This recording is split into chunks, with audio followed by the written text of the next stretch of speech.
రాజుల మొదటి గ్రంథము 6వ అధ్యాయము. అయితే ఇశ్రాయేలీలు ఐగుప్తు దేశములో నుండి బయలుదేరి వచ్చిన 480వ సంవత్సరమందు, అనగా సొలొమోను ఇశ్రాయేలును ఏలిన 4వ సంవత్సరమందు, జీప్ అను 2వ మాసమున అతడు యెహోవా మందిరమును కట్టింపనారంభించెను. రాజైన సొలొమోను యెహోవాకు కట్టించిన మందిరము 60 మూరల పొడుగును, 20 మూరల వెడల్పును, 30 మూరల ఎత్తును గలదై ఉండెను. పరిశుద్ధ స్థలము ఎదుటనున్న ముఖ మంటపము మందిరము యొక్క వెడల్పును బట్టి 20 మూరల పొడవు, మందిరము ముందర అది 10 మూరల వెడల్పు. అతడు మందిరమునకు విచిత్రమైన పనితో చేయబడిన అల్లిక కిటికీలను చేయించెను, మరియు మందిరపు గోడ చుట్టూ గదులు కట్టించెను. మందిరపు గోడలకును, పరిశుద్ధ స్థలమునకును, గర్భాలయమునకును చుట్టూ నలుదిశలా అతడు గదులు కట్టించెను. క్రింది అంతస్తు గది 5 మూరల వెడల్పు, మధ్య అంతస్తు గది 6 మూరల వెడల్పు, 3వ అంతస్తు గది 7 మూరల వెడల్పు. ఏమనగా దూలములు మందిరపు గోడ లోపల ఆనకుండా మందిరపు గోడ చుట్టూ బయటి తట్టున చిమ్మురాళ్లు ఉంచబడెను. అయితే మందిరము కట్టు సమయమున అది ముందుగా సిద్ధపరిచి తెచ్చిన రాళ్లతో కట్టబడెను.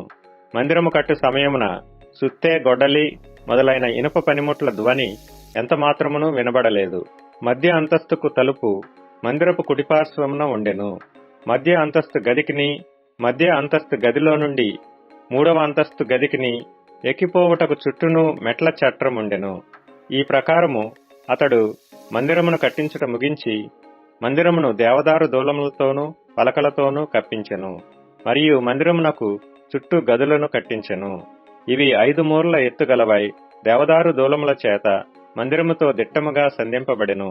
అంతలో యెహోవా వాక్కు సొలొమోనునకు ప్రత్యక్షమై ఈలాగు సెలవిచ్చెను: ఈ మందిరమును నీవు కట్టించుచున్నావే, నీవు నా కట్టడలను న్యాయ విధులను అనుసరించి నడుచుకొనుచు నేను నియమించిన ఆజ్ఞలన్నిటినీ గైకొనిన ఎడల నీ తండ్రి అయిన దావీదుతో నేను చేసిన వాగ్దానమును నీ పక్షముగా స్థిరపరచెదను. నా జనులైన ఇశ్రాయేలీలను విడిచిపెట్టక నేను వారి మధ్య నివాసము చేసెదను. ఈ ప్రకారము సొలొమోను మందిరమును కట్టించి ముగించెను. అతడు మందిరపు లోపలి గోడలను అడుగు నుండి పైకప్పు వరకు దేవదారు పలకల చేత కట్టించెను. లోపల వాటిని సరళపు మ్రాను పలకలతో కప్పి మందిరపు నట్టిల్లు దేవదారు పలకలతో కప్పివేసెను. మరియు మందిరపు ప్రక్కలను దిగువ నుండి గోడల పైభాగము మట్టుకు దేవదారు పలకలతో 20 మూరల ఎత్తు కట్టించెను. వీటిని గర్భాలయమునకై, అనగా అతి పరిశుద్ధ స్థలమునకై అతడు లోపల కట్టించెను.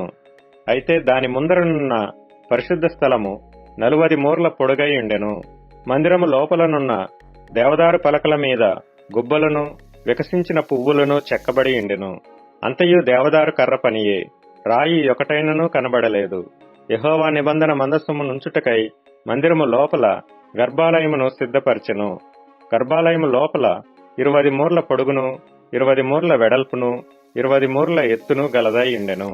దీనిని మేలిమి బంగారముతో పొదిగించెను. అర్జకర్రతో చేయబడిన బలిపీఠమును ఈలాగుననే పొదిగించెను. ఈలాగున సొలొమోను మందిరమును లోపల మేలిమి బంగారముతో పొదిగించి గర్భాలయపు ముంగిలికి బంగారపు గొలుసులు గల తెర చేయించి బంగారముతో దాన్ని పొదిగించెను. ఏ భాగమును విడవకుండా మందిరమంతయు బంగారముతో పొదిగించెను. గర్భాలయమున వద్దనున్న బలిపీఠమంతటిని బంగారముతో పొదిగించెను. మరియు అతడు గర్భాలయమందు 10 మూరల ఎత్తుగల 2 కెరూబులను ఒలీవ కర్రతో చేయించెను. ఒక్కొక్క కెరూబునకు 5 మూరల పొడవు గల రెక్కలుండెను. ఒక రెక్క చివర మొదలుకొని 2వ రెక్క చివర మట్టుకు 10 మూరల పొడవు. 2వ కెరూబును 10 మూరలు కలదై ఉండెను. కెరూబులు రెండింటికిని ఏక పరిమాణమును ఏకాకారమును కలిగి ఉండెను. ఒక కెరూబు 10 మూరల ఎత్తు, 2వ కెరూబు దాని వలనే ఉండెను. అతడు ఈ కెరూబులను గర్భాలయములో ఉంచెను. ఆ కెరూబుల రెక్కలు విప్పుకొని ఒకదాని రెక్క ఇవతలి గోడకును, 2వ దాని రెక్క అవతలి గోడకును అంటి ఉండెను. గర్భాలయమందు వీటి రెక్కలు ఒకదానితో ఒకటి అంటుకొని ఉండెను. ఈ కెరూబులను అతడు బంగారముతో పొదిగించెను. మరియు మందిరపు గోడలన్నిటి మీదను లోపలనేమి వెలుపలనేమి కెరూబులను తమాల వృక్షములను వికసించిన పుష్పములను చెక్కించెను. మరియు మందిరపు నట్టిల్లు లోపలను వెలుపలను బంగారముతో పొదిగించెను. గర్భాలయపు ద్వారములకు ఒలీవ కర్రతో తలుపులు చేయించెను.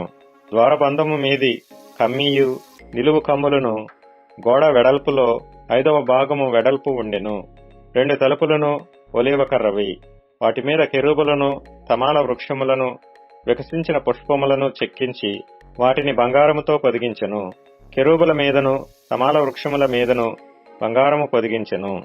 మరియు పరిశుద్ధ స్థలపు ద్వారమునకు ఒలీవ కర్రతో 2 నిలువు కమ్ములు చేయించెను. ఇవి గోడ వెడల్పులో 4వ వంతు వెడల్పుగా నుండెను.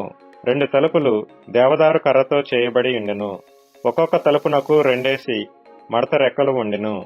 వాటి మీద అతడు కెరూబులను తమాల వృక్షములను వికసించిన పుష్పములను చెక్కించి ఆ చెక్కిన వాటి మీద బంగారు రేకును పొదిగించెను. మరియు లోపలనున్న సాలను 3 వరుసలను చెక్కిన రాళ్లతోనూ 1 వరుసను దేవదారు దూలములతోనూ కట్టించెను. 4వ సంవత్సరము జీప్ అను మాసమున యెహోవా మందిరపు పునాది వేయబడెను. 11వ సంవత్సరము బూలు అను 8వ మాసమున దాని ఏర్పాటు చొప్పున దాని ఉపభాగములన్నిటితోనూ మందిరము సమాప్తమాయెను. 7 సంవత్సరములు సొలొమోను దానిని కట్టించుచుండెను.